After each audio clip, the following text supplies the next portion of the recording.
La casa de Bernarda Alba de Federico García Lorca. El grupo está conformado por Juan Sebastián Cortés y quien les habla, Lisa Reyes.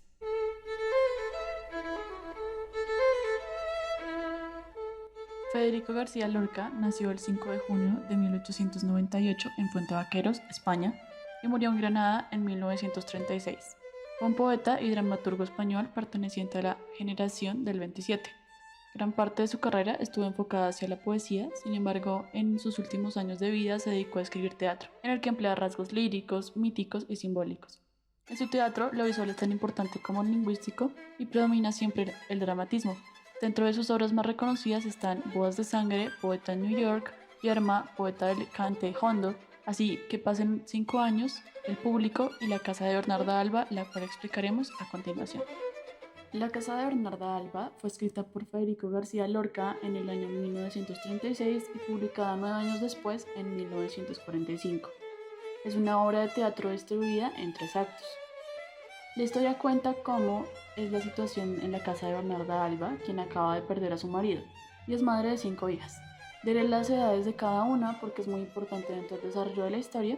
Entonces, Angustias tenía 39 años, Magdalena 30, Amelia 27, Martirio 24 y Adela 20.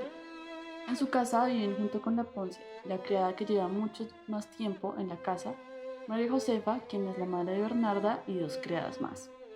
Tras la muerte de su esposo, Bernarda pretende guardar luto durante 8 años, lo que significa estar encerrada junto con sus hijas por todo este tiempo, a lo que sus hijas se oponen añorando la libertad que nunca se les ha concedido, ya que Bernarda es una mujer sumamente controladora con sus hijas, impidiéndoles hablar varias veces en la obra. Es muy importante analizar el papel de la Poncia, ya que es la criada que lleva más tiempo, lleva 30 años en la casa de Bernarda, y esta ha sido víctima de la tiranía de ella. Ejemplo de ello es cuando está hablando con una de las criadas y dice: tirana de todos los que la rodean, es capaz de sentarse encima de tu corazón y ver cómo te mueres durante un año sin que se le cierre esa sonrisa fría que lleva en su maldita cara. Otro aspecto importante de la Poncia es la escena en la que ella está limpiando un cuarto para el funeral del esposo de Bernarda. Ella está con otra criada y dice: Fastídiate, Antonio María Benavides, tieso con tu traje de paño y tus botas enterizas, fastídiate, ya no volverás a levantarme las enaguas detrás de la puerta de tu corral. Esto indica que la Poncia, además de ser maltratada por parte de Bernarda, también era acosada sexualmente por su esposo. Por el pueblo se empieza a rumorar que Pepe el Romano quiere pedir la mano de Angustias, la hija mayor, por lo que las demás hermanas empiezan a envidiar a Angustias por la libertad que le será concedida al casarse, insinuando constantemente que él solo la quiere por el dinero. Buscaba resaltar que Angustias era hija del primer esposo de Bernarda, quien dejó una gran herencia para ella. Pepe el Romano empieza a visitar la ventana de Angustias todas las noches. Sin embargo, Adela, la hija menor, también se encuentra a escondidas con él en las madrugadas. A la vez, Martirio también se enamora de este, sin embargo ellos nunca se ven y lo aman secreto. Pronto las criadas y la Poncia empiezan a sospechar de las visitas de Pepe con Adela y le advierten a Bernarda, quien hace caso omiso del asunto. Finalmente, una noche, Adela queda con Pepe para mantener relaciones sexuales en el corral. Martirio se da cuenta de esto y la sigue. Hace salir del corral a Adela y le cuenta el amor que también siente por Pepe, y llama a su madre. Bernarda trae una escopeta al darse cuenta del romance entre Adela y Pepe y dispara a Pepe, quien alcanza a escapar. Adela cree a su amante muerto, por lo que vuelve al corral y allí se ahorca. Bernarda, al ver a su hija muerta, grita: mi hija ha muerto virgen. A lo largo de la historia hay distintos puntos muy importantes en el desarrollo de este. El primero de ellos es el odio entre las hermanas. Este incrementa de a poco, siempre a razón de Pepe el Romano, lo que paulatinamente se convierte también en envidia por conseguir a uno de los hombres más reconocidos del pueblo. El segundo de ellos es la jerarquía. Entre los personajes está Bernarda, que siempre estuvo oprimiendo a sus hijas, prohibiéndoles absolutamente todo. Además, cabe resaltar que a la edad que éstas tenían seguían siendo tratadas como niñas, y del mismo modo Angustias era considerada superior por la herencia que tenía, lo que crea una jerarquía entre los personajes. El tercero es la lucha por la libertad. Este está representado por Angustias, por Adela y por María Josefa. Una, por un lado, busca la libertad a través del matrimonio y la otra busca la libertad desobediendo a su madre. creando una ruptura en la estructura en el poder de su familia, y María Josefa quiere ser libre a pesar de ya haber vivido toda una vida. Sus fantasías son toda la libertad que tiene. Por último, las apariencias son un punto clave dentro de la obra, ya que Bernarda mantenía su estatus a través de lo que aparentaba. El final de la obra confirma esto al importarle más el que dirán que la misma muerte de su hija. Escrita en 1936, La casa de Bernarda Alba fue uno de los últimos trazos de genialidad que nos dejó García Lorca, antes de ser asesinado en el golpe de Estado que ocurriría ese mismo año, y que sería, además, el detonante y pitazo inicial de lo que se convertiría en la Guerra Civil Española. Exploremos un poco los acontecimientos que nos llevarán hasta este momento. No se puede hablar de Federico García Lorca sin mencionar de dónde viene, la generación del 27, uno de los picos más altos de la historia de la literatura española, y, discutiblemente, la generación dorada de la misma en el siglo XX. El término de generación del 27 parte de la fecha de diciembre de 1927, cuando se reúnen varios poetas españoles en Sevilla, en un acto organizado por la Sociedad Económica de Amigos del País para conmemorar los 300 años de la muerte de Luis de Góngora.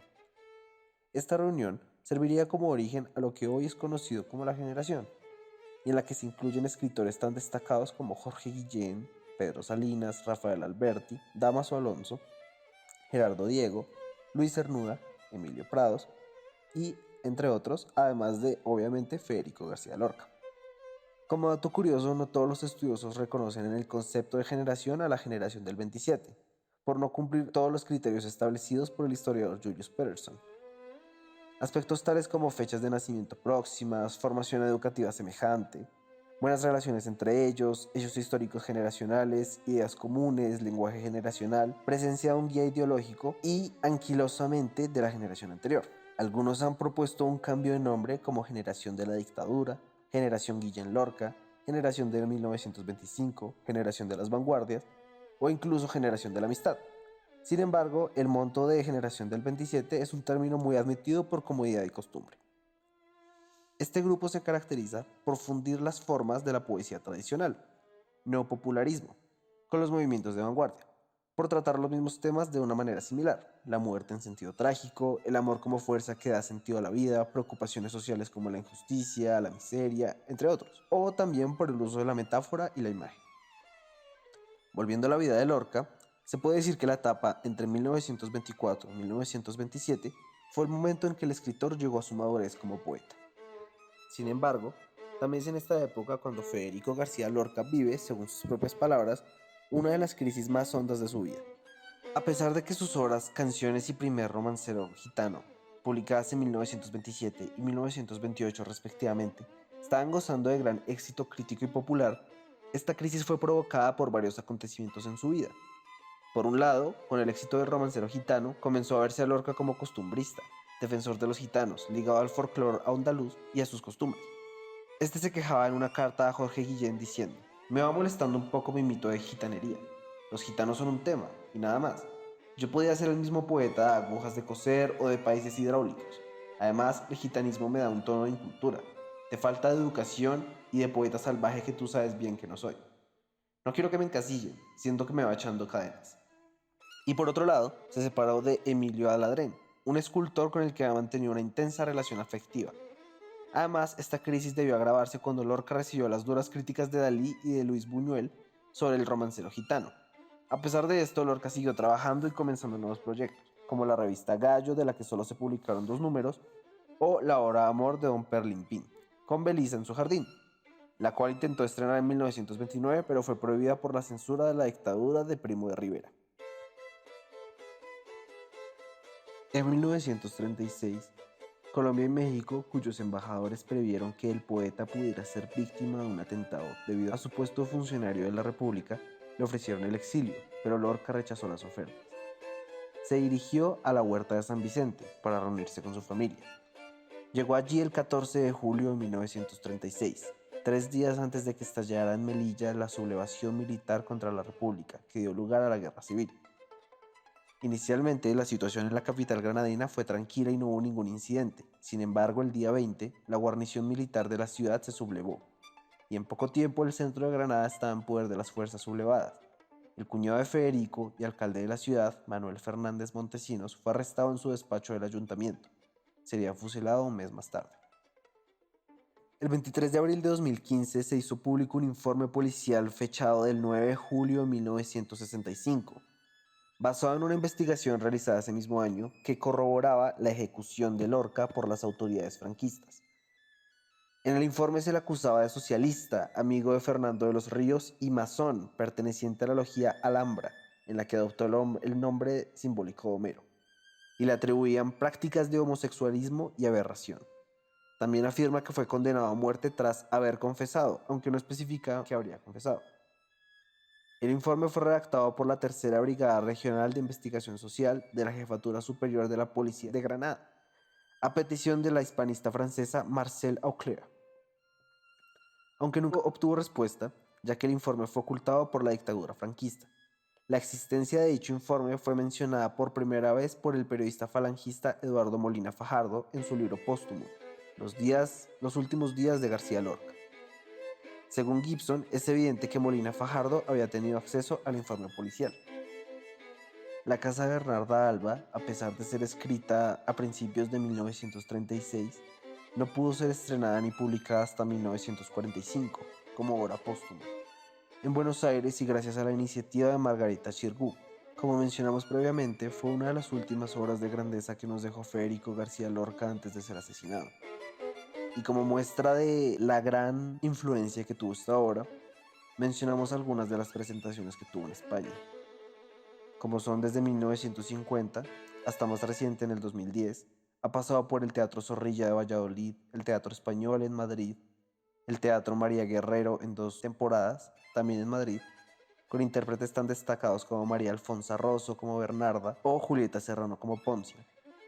También ha sido traída a Latinoamérica en el Teatro Avenida de Buenos Aires, donde estuvo su estreno mundial en 1945, y en el Teatro Rafael Solana en México, en el 2002. Ha sido traducida a muchos otros idiomas, como el francés o el sueco, y ha sido presentada en Italia, Francia e Inglaterra.